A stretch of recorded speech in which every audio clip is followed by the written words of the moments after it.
Então agora vamos ver outra abordagem à previsão de estrutura terciária, que é sem recorrer àquelas estruturas conhecidas. Portanto, o que vimos antes foi aquela Knowledge-Based Prediction. Vamos olhar para as estruturas que conhecemos e tentar encontrar um paralelo entre a nossa sequência e essas.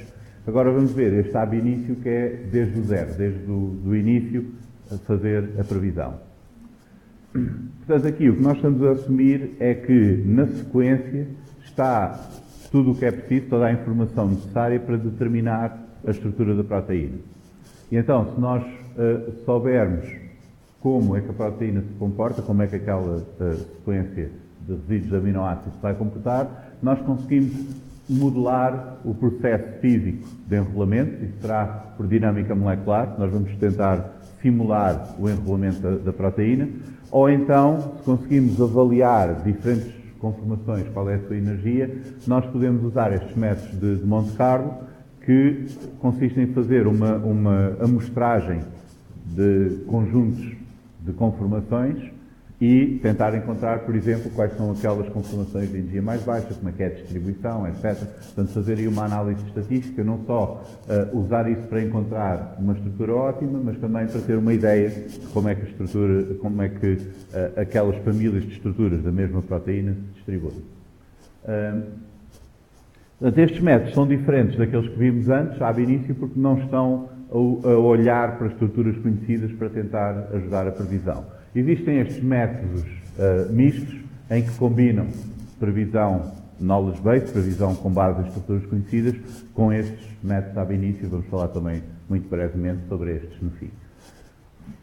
Então vamos ver porque é que nós podemos tentar modelar a estrutura de uma proteína com base apenas no conhecimento da sequência e alguma teoria física sobre o que é que se está lá a passar. Esta experiência, já de 1961, deu indícios de que a sequência da proteína é suficiente para determinar a sua estrutura. Portanto, temos aqui a ribonuclease, em que se nós juntarmos este beta-mercatoetanol, vamos desmanchar a proteína, não é? Ela vai perder a sua estrutura. Com a ureia podemos também quebrar as ligações, as pontes de disulfureto, que estão aqui representadas a amarelo. Portanto, conseguimos desnaturar a proteína toda, quebrar as pontes de disulfureto, e ela perde a sua atividade, não é? Deixa de estar, conseguir fazer o que é que seja. Mas depois, se tirarmos o beta-mercatoetanol e a seguir juntarmos e retirarmos a ureia, nós vamos conseguir refazer as pontes de disulfureto, mas a proteína vai refazer essas pontes de disulfureto ao acaso. E então aí nota-se que só tem cerca de 1% da atividade original. Portanto, as pontes de disulfureto é o que temos. Há aqui 105 combinações para as 8 cisteínas, portanto parece que neste caso, se nós não a deixarmos repor a sua estrutura original, quando refazemos as pontes de disulfureto, então apenas 1% da proteína vai depois conseguir recuperar a estrutura original, quando retiramos o beta-mercatoetanol. Se nós agora pusermos um bocadinho de beta-mercatoetanol e permitirmos que ela vá reorganizando as suas pontes de disulfureto, ela vai voltar ao normal e recuperamos a atividade. Portanto, o que é que esta experiência indica? É que nós conseguimos ver que a proteína pode desnaturar, mas depois voltar à sua estrutura normal de uma forma que é independente até das pontes de disulfureto. Portanto, a estrutura, o enrolamento surge antes e depois as pontes são criadas nas cisteínas que ficaram próximas. Portanto, isto deu evidência que, pelo menos para algumas proteínas, elas podem espontaneamente enrolar sem mais nada, só simplesmente por causa da sua sequência. Claro que há muitas proteínas que não conseguem fazer isso, precisam de ajuda de outras, precisam de estar no ambiente certo, etc. Mas, pelo menos, em alguns casos, elas enrolam-se espontaneamente. Portanto, a sequência está a determinar a estrutura. Pode não ser verdade para todas as sequências. Aliás, em geral, para qualquer sequência aleatória, se vocês criarem uma sequência de resíduos de aminoácidos ao acaso, é muito provável que não vá dar estrutura nenhuma sempre, porque não vai ter uma estrutura estável sequer. Mas as sequências biológicas foram selecionadas precisamente porque precisam ter aquela estrutura. Portanto, aquelas sequências em particular que nós encontramos nos organismos vivos são sequências que foram selecionadas para se enrolarem nas condições em que são criadas naquela estrutura que é preciso para o organismo. E pelo menos para proteínas pequenas aplica-se este dogma do Huntington, que tem uma estrutura única, estável e que é cineticamente acessível. Portanto, a proteína consegue enrolar rapidamente naquela estrutura. Mas há aqui um problema com isto, que é a complexidade da estrutura da proteína. Na verdade, isto foi uma coisa que foi bastante surpreendente quando as primeiras estruturas foram determinadas, porque o que se estava à espera com macromoléculas deste tamanho, com tantos átomos, é que a estrutura fosse bastante regular, como acontece, por exemplo, se nós temos a grafite, não é? Vamos juntando muitas moléculas, ou o diamante, ou algo assim. O diamante é uma molécula enorme, mas que é extremamente regular, temos as ligações todas ali tetraédricas do carbono. E então estavam à espera de ter uma coisa deste género na proteína. Quando olharam para o lixo que ali saía, ficaram espantados por causa, não tem mesmo regularidade nenhuma, aquilo parece ali um monstro. Aquilo que está à volta de cada resíduo não parece ser muito informativo, parece ser quase aleatório. Portanto, era difícil perceber como é que a proteína se sabia enrolar naquela forma tão complexa e tão estranha. A proteína é formada no ribossoma a uma velocidade de cerca de 5 a 20 resíduos por segundo, conforme vai sendo, como se apertassem o tubo da pasta de dentes, não é? Vai saindo ali a cadeia. E, se calhar, isso tem uma influência na forma como depois vai enrolar. De qualquer forma, há aqui um problema que é este paradoxo de Levi-Tal. Se nós tivermos uma proteína com 150 resíduos, temos cerca de 300 ângulos diédros ao longo da cadeia principal que podem rodar. Portanto, há três, não é? O φ, o Psi e o ômega, mas o ômega é fixo, portanto temos basicamente 2 por cada resíduo. Se nós considerarmos que cada um deles tem 3 posições diferentes só, quer dizer, tem muito mais porque é contínuo, mas vamos pôr só em ângulos de 120 graus, por exemplo, mesmo assim dá-nos 10 elevado a 140 possibilidades para a estrutura toda da proteína. Se a proteína conseguisse visitar cada uma delas, por exemplo, num picosegundo, a idade do universo é só 10 elevado a 30 picosegundos. Portanto, são muitas ordens de grandeza acima da idade do universo, mesmo que a proteína rapidamente percorresse todas essas possibilidades. Portanto, as proteínas não têm tempo para percorrer mais do que uma fração minúscula do espaço possível de conformações até congelar na sua estrutura estável. Portanto, a estrutura da proteína, para ser cineticamente acessível, tem de seguir um caminho de enrolamento que rapidamente convirja para a estrutura que ela vai adotar. Porque não há possibilidade de explorar o espaço conformacional significativamente. Por isso, até pode haver uma estrutura melhor noutro sítio qualquer, mas ela nunca chega lá, vai congelar naquela que acerta primeiro. E as proteínas evoluíram nos seres vivos para encontrar estas estruturas rapidamente. Portanto, isto dá-nos uma esperança, pelo menos, de que, computacionalmente, nós consigamos também encontrar estes caminhos cineticamente acessíveis e descobrir o estado nativo da proteína sem ter de explorar todo o espaço de conformações da proteína, ou um conjunto, enfim, um número significativo de possibilidades, porque, em princípio, há de haver aqui um funil na paisagem de energia que nos vai canalizar para o sítio onde a proteína, para aquele ponto que corresponde à estrutura nativa da proteína. E um modelo que há para isto é este do colapso hidrofóbico, que é a ideia de que a proteína se vai começar a enrolar à volta de regiões hidrofóbicas, porque essas vão tender a juntar-se, não é? A água vai ter muito mais desordem se estiver separada dessas zonas, e então, termodinâmica, pela energia livre, por entropia, basicamente, vai empurrar aquela zona hidrofóbica para se juntar toda. Portanto, se este núcleo hidrofóbico se criar rapidamente, empurra logo a estrutura da proteína para um certo caminho. E há alguma evidência que isto aconteça pela maneira como os átomos estão empacotados na parte central da proteína.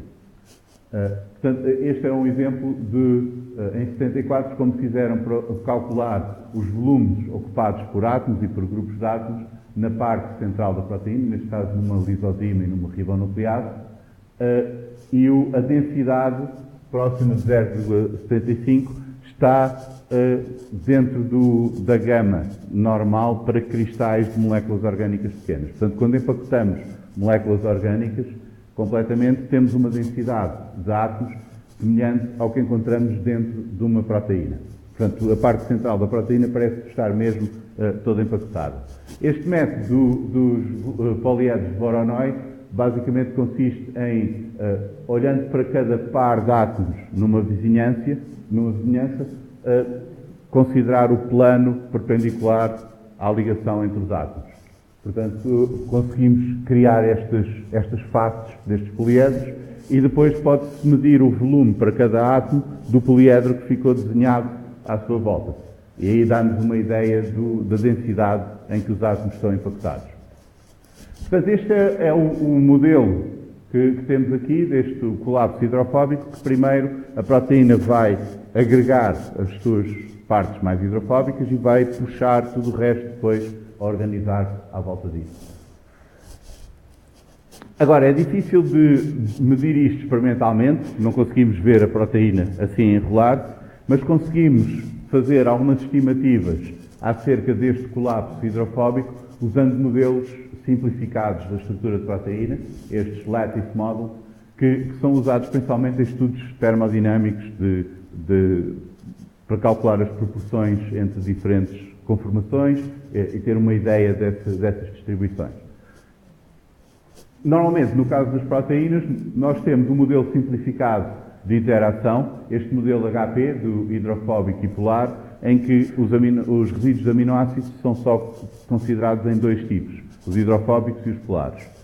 E a interação consiste em contar os contactos entre resíduos hidrofóbicos.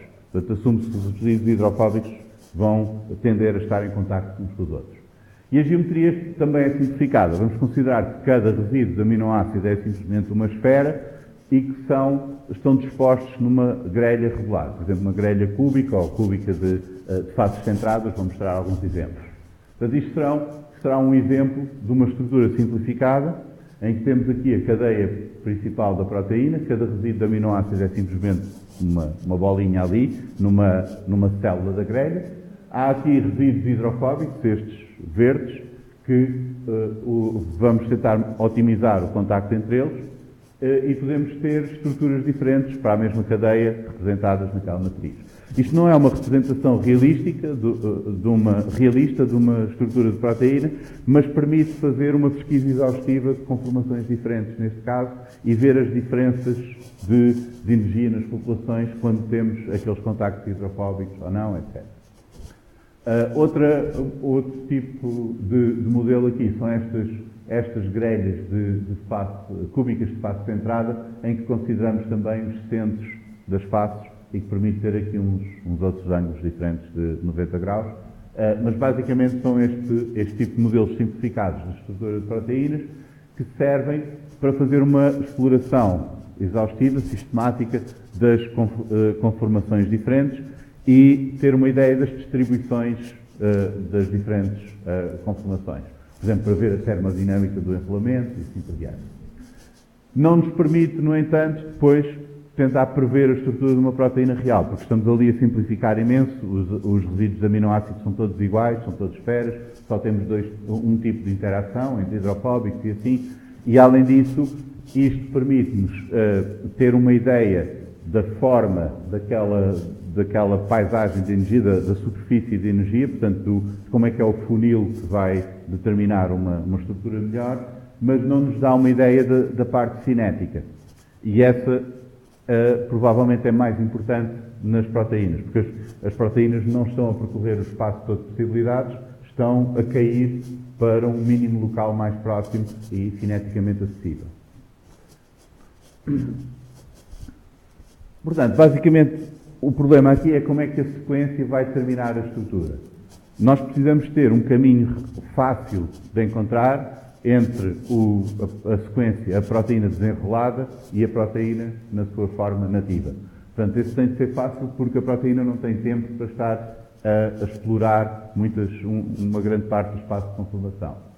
Depois, quando está a formar a sua estrutura nativa, os seus átomos vão se empacotar de uma forma bastante densa, o que sugere que há aqui não só este colapso das regiões hidrofóbicas, vão excluir a água daquela zona e os átomos vão ficar todos empacotados, mas também a formação de estruturas secundárias. As estruturas secundárias são bastante estáveis com as fontes de hidrogênio e provavelmente criam-se cedo e começam a conduzir a formação do resto da estrutura. Portanto, isto quer dizer que as interações locais, quer nesta parte do colapso das regiões hidrofóbicas, quer na estrutura secundária, vão ser importantes para puxar a proteína para a estrutura nativa. Então, deve ser possível simular isto se nós tivermos uma ideia da função de energia, de como medir a energia de cada conformação da proteína, mesmo sem estarmos a olhar para estruturas homólogas. E isto é a ideia principal destes métodos de previsão ab início de estrutura terciária. Uma possibilidade é simularmos mesmo o processo de enrolamento da proteína, portanto, a parte dinâmica da física do enrolamento da proteína. Outra é tentarmos fazer uma amostragem das conformações mais plausíveis de uma distribuição e depois vamos alterando essa distribuição até convergirmos na estrutura melhor. Portanto, aqui o que vamos depender principalmente é desta simulação e não da homologia. Vamos ver também que podemos misturar as duas. Nós podemos ter homólogos para algumas partes e depois misturar com este ab initio. Então vamos começar por ver estes dois métodos. Dinâmica molecular, nós estamos a simular a trajetória dos átomos enquanto a proteína se enrola. Portanto, começamos numa conformação qualquer aleatória e agora vamos fazer passos determinísticos em que cada átomo se vai mover dependendo da sua velocidade inicial e das forças a que está sujeito e vamos criar o filme do enrolamento da proteína até aquilo congelar, até convergir para uma estrutura. Portanto, o resultado será este conjunto de ordenado de conformações, portanto, a sequência de conformações pelas quais a proteína vai passar até chegar à sua estrutura nativa. Claro, não podemos usar só a proteína, porque a proteína não se enrola no vácuo, temos de modelar também o solvente. E depois, no fim, o que nós temos é, como temos essa trajetória dos átomos, isto é útil para nós examinarmos processos que podem ser dependentes do tempo, podemos ter uma estimativa de quanto tempo é que demora, por exemplo, a proteína a alterar de conformação, a abrir e a fechar, ou a enrolar, algo desse género. Outra abordagem são estes métodos de Monte Carlo, em que nós vamos fazer uma amostragem aleatória, estocástica, do espaço de conformação. Esta amostragem vai depender das probabilidades das várias conformações que nos são dadas por uma medida de energia de cada conformação. Portanto, quanto mais alta a energia, menos provável é a proteína de chegar lá, também depende da temperatura, etc., mas conseguimos fazer esse cálculo. Então podemos calcular uma população com uma distribuição desejada, seguindo aquelas distribuições de Boltzmann em função da temperatura e da energia de cada conformação, e isto é bastante útil para estudos termodinâmicos e para todo este tipo de estudos em que temos de considerar populações de estruturas. Claro, também podemos fazer isto para ver qual é a estrutura mais plausível e encontrar um modelo. Portanto, se o nosso objetivo for simplesmente modelar a estrutura mais provável da proteína, qualquer um destas abordagens serve, porque no fim podemos ir lá buscar essa estrutura como sendo a mais provável da proteína. Mas se há outras coisas que queremos fazer, agora dependendo do que queremos fazer, queremos analisar o que é que acontece ao longo do tempo, precisamos da dinâmica molecular, queremos tirar estatísticas de distribuições de conformações e assim, então os métodos de Monte Carlo são melhores.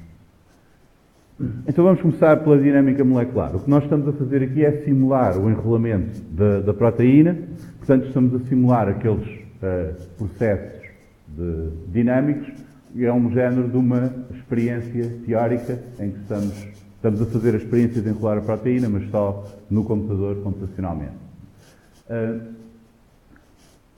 Podemos também testar se o modelo é plausível ou não.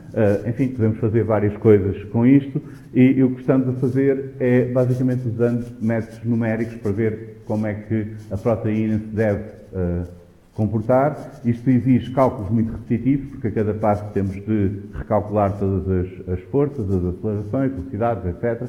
Mas o computador é bom a fazer isso, cálculos repetitivos, portanto deixamos o computador a correr umas horas, ou uns dias, ou umas semanas, e temos depois o resultado. Basicamente, o que temos de fazer é começar a partir de um estado inicial em que nós temos uma estrutura, não é necessariamente a estrutura certa, é um enrolamento qualquer, e vamos colocá-lo numa situação de equilíbrio. Não, vamos evitar ter, por exemplo, colisões entre átomos, vamos fazer com que as velocidades dos átomos estejam ajustadas a uma temperatura razoável, a densidade dos átomos reflete a pressão normal à qual aqueles processos ocorrem, e assim. Depois, temos aqui um conjunto aleatório de velocidades iniciais para os átomos todos, cuja distribuição vai depender da temperatura, e vamos calcular todas as forças e fazer a integração do movimento em passos pequenos. Portanto, a ideia básica aqui, se bem que a esse nível atómico nós já começamos a aproximar da escala em que a mecânica quântica seria mais correta do que a mecânica de Newton, a mecânica quântica é demasiado complicada para estar a fazer isto com uma proteína inteira, portanto vamos simplificar, também não perdemos muito com isso, e vamos usar a mecânica newtoniana e modelar a proteína como se fosse, no fundo, um conjunto de pesos e molas e barras e flexíveis e assim. Portanto, esse vai ser o nosso modelo da proteína. Então temos aqui, podemos calcular, se nós soubermos a força que está aplicada a cada átomo, nós conseguimos calcular a sua aceleração, porque sabemos também a massa do átomo, e depois conseguimos integrar isso para fazer os cálculos da trajetória. Então, basicamente, a derivada da posição do átomo em função do tempo é o momento a dividir pela massa do átomo, ou a velocidade.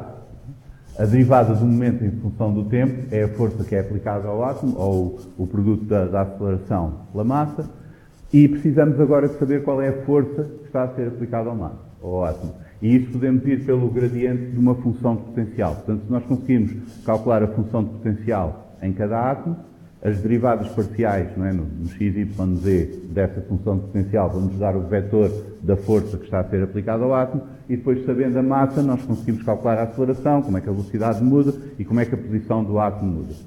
Portanto, isto são as equações básicas de movimento que nós vamos usar para calcular a trajetória do átomo. O que precisamos aqui é saber a força e de conseguir integrar estas equações. Aqui tem um primeiro exemplo de dinâmica molecular, em 1957. Isto era calcular a transição de fase num sistema esférico, portanto um conjunto de átomos, e quando começava a evaporar ou a derreter, assim. Em 1960, aqui o estudo dinâmico de danos por radiação num material usava uma simulação com 500 átomos, e cada passo da simulação demorava cerca de 1 minuto a calcular. Este IBM 704, que era usado na altura, conseguia fazer 12.000 operações numéricas por segundo. Hoje em dia um telemóvel anda na ordem dos milhares de milhões de operações numéricas por segundo. Portanto, estão a ver o hardware que havia nessa altura não era propriamente como temos agora. Em 1967 também houve um passo importante aqui, que foi este método de integração de Verlet. Basicamente, este algoritmo de integração vai considerar... O que nós temos de fazer aqui para integrar aquelas equações diferenciais, não é? Se vocês virem as equações de movimento, são equações diferenciais. Sabendo a força, sabemos a a aceleração, mas a aceleração dá-nos a derivada da velocidade, não é? E assim por diante, e temos de ir depois o derivar através da velocidade para ter a derivada da aceleração dá-nos a velocidade, a derivada da velocidade vai-nos dar a posição, etc. Ao contrário, desculpe, o integral da aceleração dá-nos a velocidade, o integral da velocidade dá-nos a posição. Portanto, nós temos de integrar estas equações diferenciais para conseguir calcular as posições. E isso tem um problema que é, basicamente, como podemos fazer isso, em cada instante, nós vamos assumir que aqueles valores, aquelas derivadas não vão variar muito num instante suficientemente pequeno e então usamos os valores num instante para calcular os do instante seguinte e vamos assim percorrendo no filme. No entanto, temos de usar passos de tempo muito pequenos porque aqueles erros vão se acumulando. Nós assumimos que não estão a mudar, mas estão a mudar um pouco e esses erros acumulam.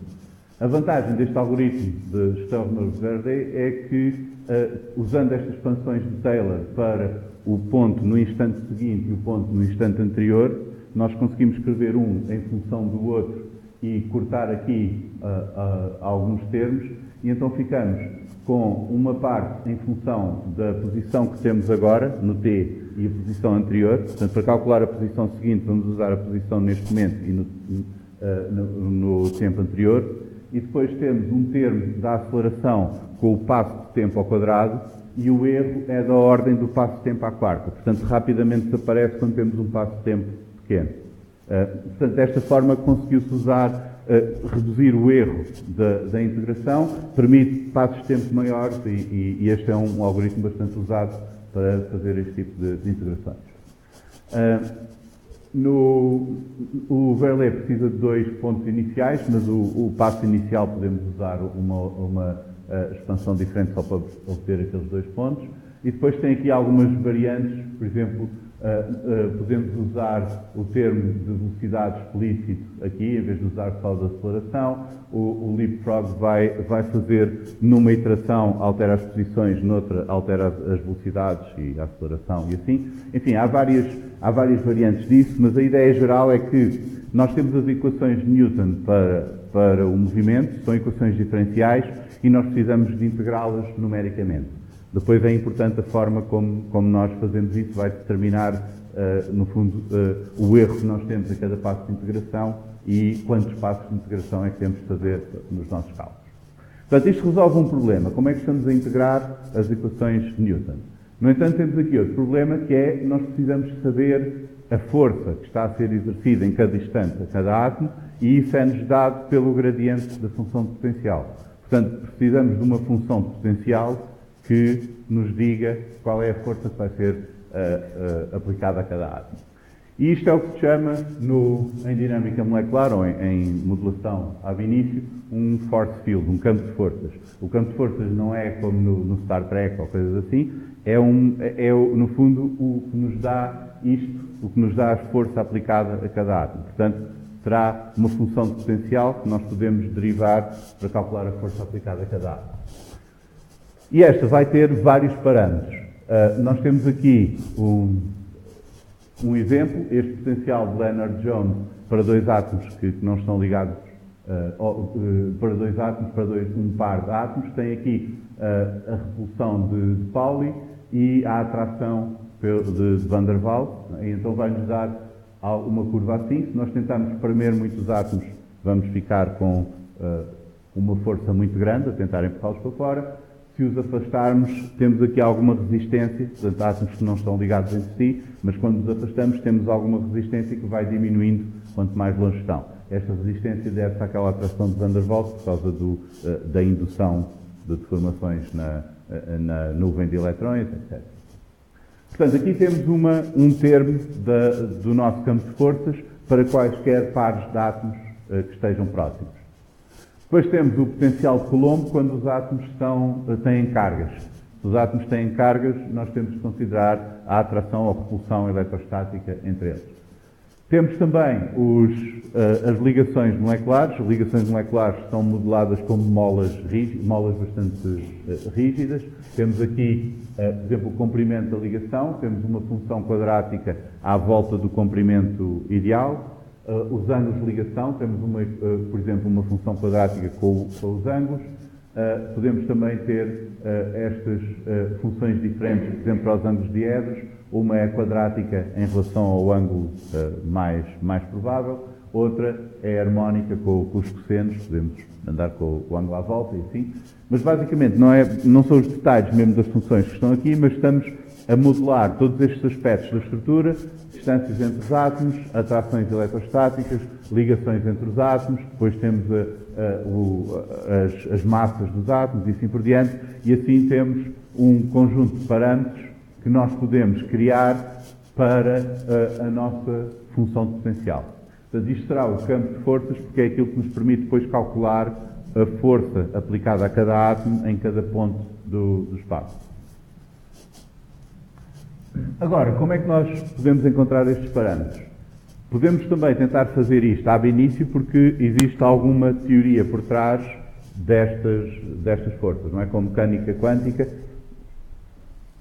nós conseguimos, para moléculas pequenas, encontrar os parâmetros corretos para distâncias, comprimentos de ligação, para a força entre os átomos e assim.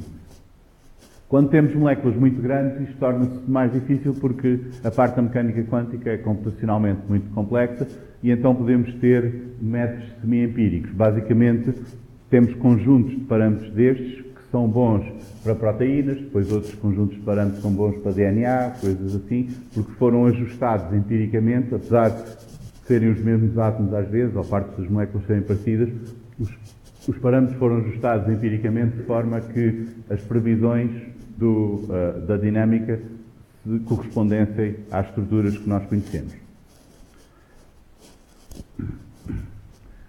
Exemplos de campos de força que vocês podem usar, temos o AMBER. O AMBER é um programa proprietário, mas os campos de força são públicos, vocês podem descarregar, tem conjuntos de parâmetros para péptidos, proteínas, ácidos nucleicos, etc. O GROMOS, também um campo de forças bastante usado, CHARMM, etc. Portanto, isto no fundo são tabelas com os tipos diferentes de átomos que são considerados, os parâmetros para comprimentos de ligação, para ângulos diedos, para ângulos de ligação, todos aqueles termos na função de potencial e que podem ser ajustados especificamente para tipos específicos de moléculas. Portanto, convém vocês, se usarem isto, escolher os campos de força mais adequados para a estrutura que estão a modelar.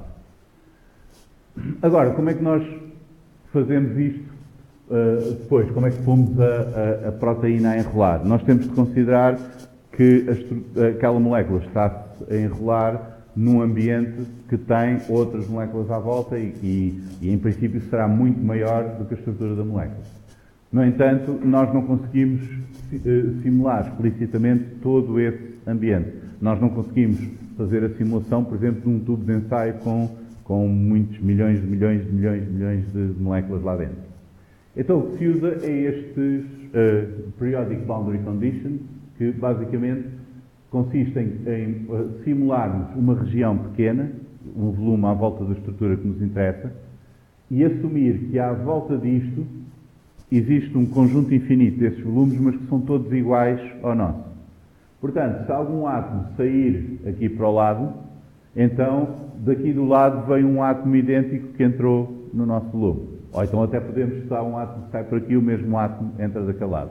Então podemos manter constante o número de átomos e o ambiente que temos aqui, sem ter as paredes ali à volta a comprimir os nossos átomos, assumindo que à volta é tudo igual ao que nós estamos a fazer. E isto é uma técnica muito usada para este tipo de simulação. Nós estamos a simular um volume bastante pequeno, tipicamente só um pouco à volta, por exemplo, um nanómetro à volta da proteína ou algo assim, mas estamos a assumir que à volta é tudo igual, portanto, se alguma coisa sai daquele volume, vai entrar do outro lado. Quando medimos distâncias para ver a interação entre estes átomos, medimos distâncias à imagem mais próxima. Por exemplo, esta molécula de água não vai estar a interagir muito com aquela, porque está muito longe, mas pode estar a interagir com esta, que é a imagem desta na célula ao lado. Portanto, o programa tem de contar com isso e ver o que é que está lá mais perto para ver se existe alguma célula, algum átomo a uma distância suficientemente próxima para ser relevante. É importante ter uma caixa suficiente para poder ter lá moléculas de solvente e modelar a interação da proteína com o solvente. Agora, quando nós estamos a fazer esta simulação, nós temos que ter atenção ao tipo às condições em que temos e ao tipo de famílias de estruturas, de ensemble de conjuntos de estruturas que isso vai gerar. Então temos esta noção estatística do ensemble, é uma conceptualização de uma população de estados, e o microcanónico será, se nós mantemos o número de átomos constante, de todas as espécies, o volume que estamos a considerar é constante e a energia que temos lá é constante. Este seria o mais fácil de manter, desde que nós tenhamos atenção à interação dos átomos para conservar energia, para não irmos perdendo energia nesses cálculos. No entanto, não é particularmente útil porque não garante que a pressão e a temperatura sejam constantes. E isso normalmente é o que nós queremos fazer quando queremos simular sistemas mais realistas. Então temos este ensemble canónico que tem a temperatura constante e nós temos de forçar a temperatura constante, portanto a temperatura será uma média da energia cinética dos átomos que temos lá, mas notem que se houver muita transformação, por exemplo, de energia cinética em energia de torção de ligações ou de tensão entre os átomos e assim, nós podemos ter flutuações grandes na temperatura. Mas isso não é realista, porque não é o que acontece. Nós não temos flutuações grandes na temperatura a nível local quando a proteína se está a enrolar. Então, o que temos de fazer aqui é manter o nosso sistema numa temperatura estável, alterando a escala das velocidades conforme elas vão saindo da gama da distribuição que nós queremos. Portanto, para uma dada temperatura tem de haver uma dada distribuição de velocidades dos átomos. Se elas começam a desviar disso, nós alteramos todas as velocidades por igual, de maneira a mantê-las na distribuição certa. Portanto, isto é usado com um termostato. Portanto, isto é metafórico, porque na verdade estamos apenas a lidar ali com os números, mas por exemplo, este termostato de Barentzen o que faz é alterar as velocidades todas para manter a temperatura próxima da temperatura de referência. Portanto, vamos ajustar a distribuição de velocidades a cada iteração para elas não saírem daquela temperatura. E normalmente precisamos ter também a pressão constante. Portanto, este costuma ser um ensemble que se usa, o NPT, isotérmico e isobárico, que precisa tanto do termostato como de um barostato. O barostato é, no fundo, aquele truque computacional que usamos para manter a pressão constante. E há dois que são usados. Um é manter um fator de escala para o cálculo das distâncias, que vai ser alterado com base na pressão que queremos manter. Portanto, se a pressão está muito alta, nós vamos aumentar a escala das distâncias entre os átomos para fazer como se eles estivessem mais longe uns dos outros. Se a pressão estiver muito baixa, nós encolhemos para os juntar mais uns aos outros. Portanto, aqui o que temos é uma constante que vai afetar todas as medidas de distância e que vai fazer com que a coisa expanda ou contraia o nosso sistema conforme nós queremos ajustar a pressão. Outra forma de fazer isto é mudar o tamanho da caixa da simulação. Portanto, nós estamos aqui a simular este volume. Se a pressão estiver muito alta, nós aliviamos um pouco, aumentamos o tamanho da caixa e os átomos depois espalham-se um pouco mais. Se a pressão estiver baixa, diminuímos. Portanto, estes truques, estes barostatos e termostatos são alterações na computação que nós vamos fazendo ao longo da simulação para tentar manter a temperatura e a pressão constante. Porque se não fizéssemos isso, podia acontecer que os átomos ficassem todos, por exemplo, juntos num sítio em algumas iterações e tínhamos uma pressão muito mais alta do que seria realista, ou então muita da energia de torção das ligações e assim, de interação entre os átomos, era convertida em energia cinética e ficávamos com uma temperatura muito alta que depois podia desnaturar a proteína e assim. Portanto, temos de manter as coisas dentro destas gamas razoáveis. Só para dar aqui um exemplo rápido, nós não vamos fazer modelação por dinâmica molecular, porque isto não só é bastante complexo até de instalar o software, mas depois de usar e depois demora tempo a calcular. Mas eu queria dar-vos apenas uma ideia de como é que podem fazer isto, se vocês depois quiserem fazer isto fora da disciplina. O GROMACS é gratuito, vocês podem instalar. Eu vou-me basear aqui num tutorial que vocês podem encontrar naquela página, depois se quiserem seguir. O primeiro passo será tirar as moléculas de água da estrutura da proteína, mas isso é fácil, vocês já sabem que este ficheiro PDB é só um ficheiro de texto, portanto podem abrir, selecionar as moléculas que não interessam, apagar e ficam com a proteína sem as moléculas de água do cristal. Depois, a forma como este programa funciona é que tem um conjunto, é semelhante àquilo que vocês fizeram na filogenia com o Philip. Vocês têm um conjunto de pequenos programas que correm na linha de comando, recebem os parâmetros, produzem um output e depois vão encadeando esses programas para obter o resultado. Isto é um pouco estranho para quem está habituado a usar interfaces com janelas e botões e assim, mas isto é bastante mais prático porque se o programa está construído desta maneira, vocês conseguem automatizar todos estes passos. Vocês conseguem criar scripts em que chamam os vários pequenos utilitários, pequenos programas que têm aqui, na ordem certa, produzindo os ficheiros corretos e depois podem fazer a coisa toda de uma vez. E isto dá muito mais flexibilidade à maneira como podem automatizar do que se estiverem a trabalhar com janelas e botões. Portanto, aqui primeiro o que vamos fazer é criar este ficheiro GROMACS a partir da nossa proteína. Vamos criar este processado e especificar qual é o modelo de solvatação que vamos usar. Há várias formas de modelar o solvente. Aqui estou apenas a dar um exemplo o SPCE, mas este programa vai-nos pedir para selecionar qual é o campo de forças que queremos usar. Temos aqui vários diferentes no GROMACS. Depois vai criar esta estrutura, este ficheiro, que é a estrutura da nossa proteína com átomos de hidrogênio acrescentados. Vai criar este ficheiro da topologia descrevendo estes detalhes, qual é o campo de forças que usamos, onde é que estão os diedos, restrições, as moléculas de solvente e assim. Notem que os campos de força podem ter funções diferentes para partes diferentes por exemplo, comprimentos de ligação, ângulos de ligação, etc. Por isso é preciso aquele ficheiro para conseguir uniformizar os vários campos de força que o programa pode usar. Temos aqui o modelo das moléculas de água. Este SPCE modela cada molécula de água como um triângulozinho, aqueles 3 pontos com a polaridade da carga.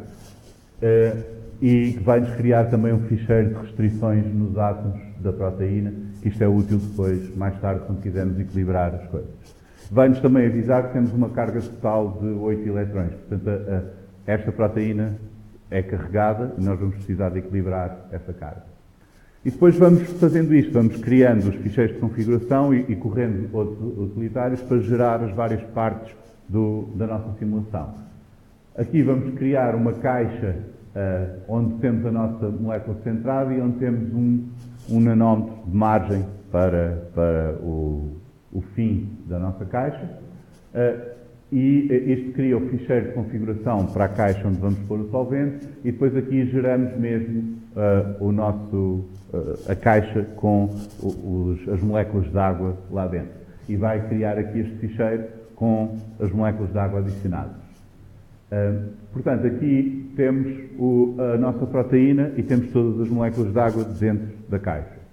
Vamos precisar também de acrescentar íons, portanto vamos buscar aqui o modelo que vamos usar para os íons e acrescentar 8 íons de carga positiva. Na verdade temos aqui os íons de carga positiva, vamos usar o Na e os de carga negativa, o cloro, o Cl, e vamos pôr o suficiente para neutralizar aquela carga negativa de 8 que tínhamos. Portanto temos que pôr 8 de carga positiva. E estes programas vão fazendo isto, neste caso este vai substituir algumas moléculas de água pelos íons e vamos ficar com esta caixa. Portanto, isto é o resultado destes vários passos. Temos a nossa proteína à qual tiramos as moléculas de água que estavam lá no cristal.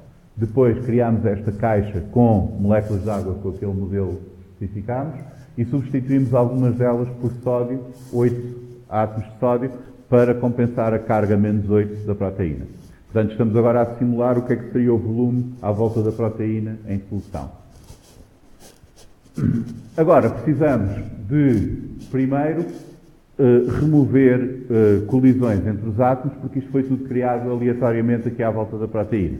Então é provável que haja muitas destas moléculas de água que estão demasiado encavalitadas umas nas outras e primeiro temos de estabilizar um pouco isso.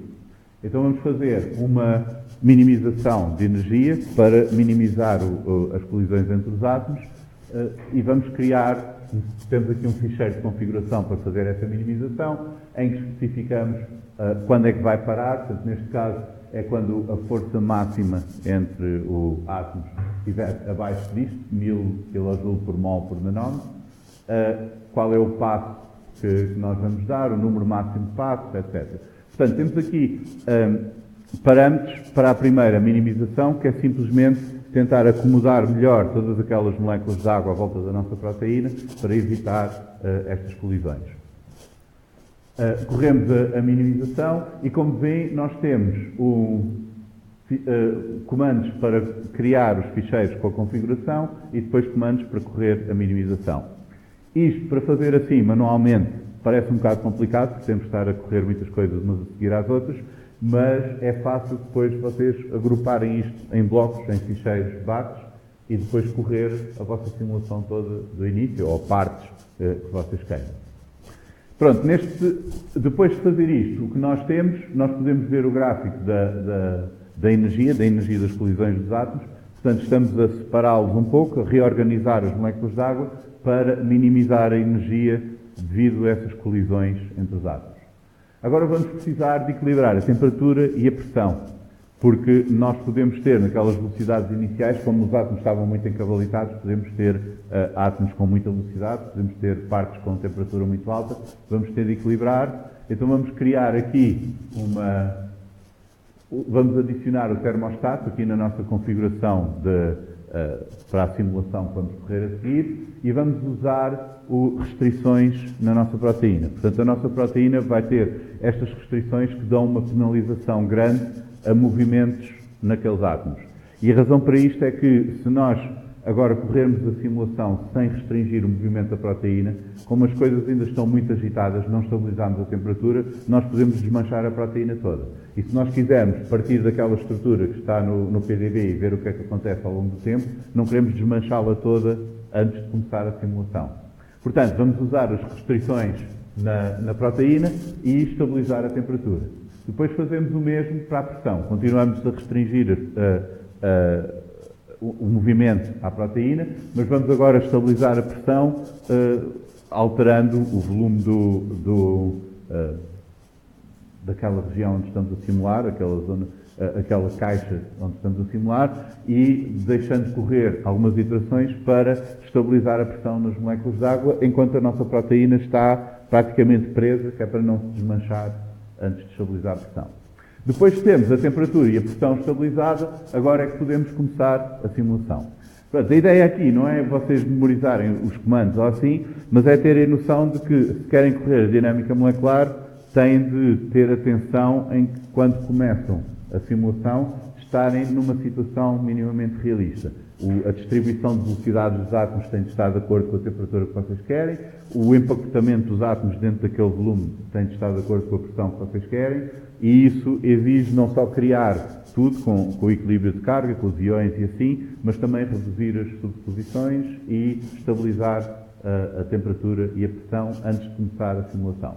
Depois, a simulação, enfim, pode agora demorar dias ou assim, dependendo do hardware e da complexidade da simulação, mas agora é para correr e ir guardando o filme do movimento da proteína. Métodos de Monte Carlo. A ideia é parecida, portanto, este tipo de cuidados que temos de ter com dinâmica molecular também temos de ter com os de Monte Carlo, mas há aqui uma diferença no tipo de computação que estamos a fazer.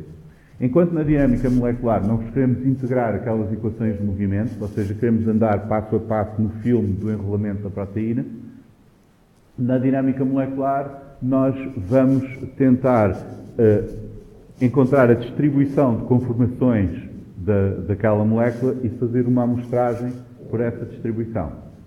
Essa distribuição vai depender da energia das várias conformações, da temperatura a que estamos, e isto é útil se nós quisermos ter uma ideia não só é útil se quisermos ter uma ideia de alguns aspectos termodinâmicos da estrutura, da proteína, mas também como uma técnica computacional que nos permite evitar ficar encravados em mínimos locais próximos de onde nós começamos e explorar mais as possibilidades da estrutura daquela molécula.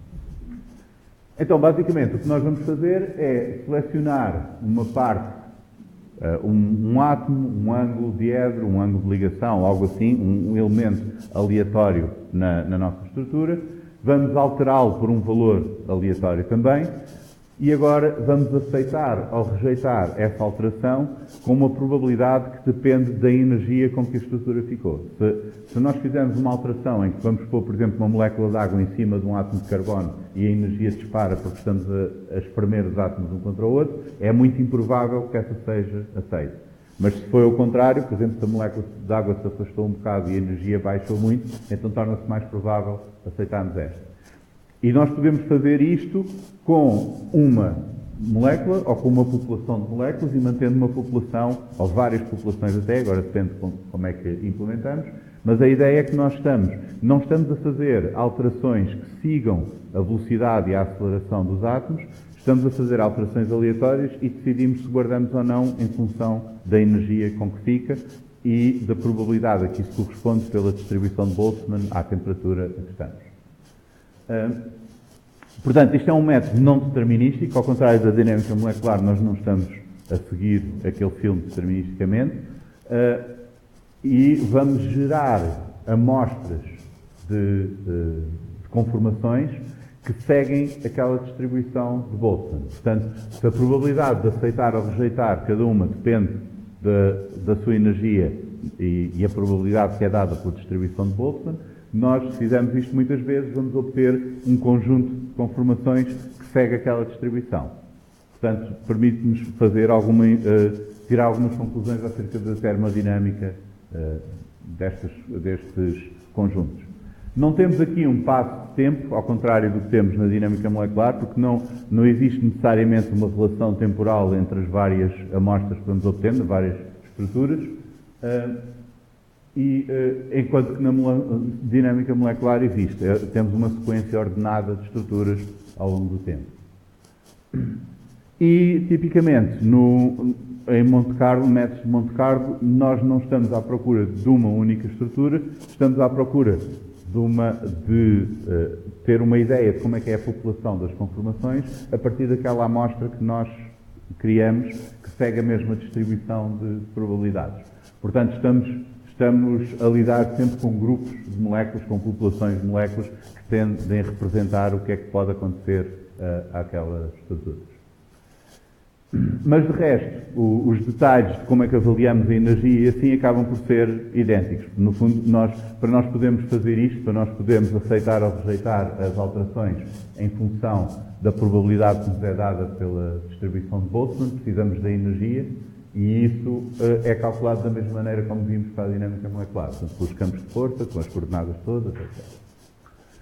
Depois, temos também métodos mistos que usam estas duas coisas que estivemos a ver. Nós podemos ter partes da estrutura que vamos buscar a bases de dados de estruturas conhecidas, por exemplo, por modulação por homologia, ou por threading, ou assim, ou por previsão de estrutura secundária, e depois usar métodos ab initio nas partes em que não temos templates adequados. Nós vimos que o FIRE fazia isto, se vocês usarem o FIRE no modo intensivo, aquelas partes que não têm templates, ele vai tentar modelar ab initio. Resumindo, a previsão de estrutura ab initio não depende de termos templates homólogos, portanto podemos aplicar isto a estruturas que sejam novas, que sejam bastante diferentes do que temos na base de dados, e o que vamos fazer é calcular, no caso da dinâmica molecular, a trajetória dos átomos enquanto a estrutura se forma por integração daquelas equações de Newton, e no caso de Monte Carlo nós estamos a criar uma amostra representativa da população de conformações acessíveis àquela proteína, usando as estimativas de energia e a distribuição de Boltzmann.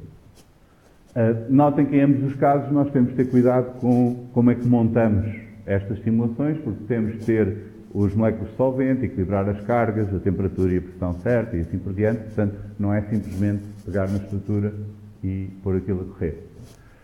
Os métodos mistos combinam estas previsões ao início com os métodos que nós vimos antes de modelação knowledge base. Eu recomendo que vejam leiam este artigo. Enfim, há muitos detalhes de estatística na parte do Monte Carlo e assim, que vocês não precisam de saber, mas o artigo tem uma descrição, assim, um overview destes métodos, portanto tem mais detalhe aí do que aqui nos slides.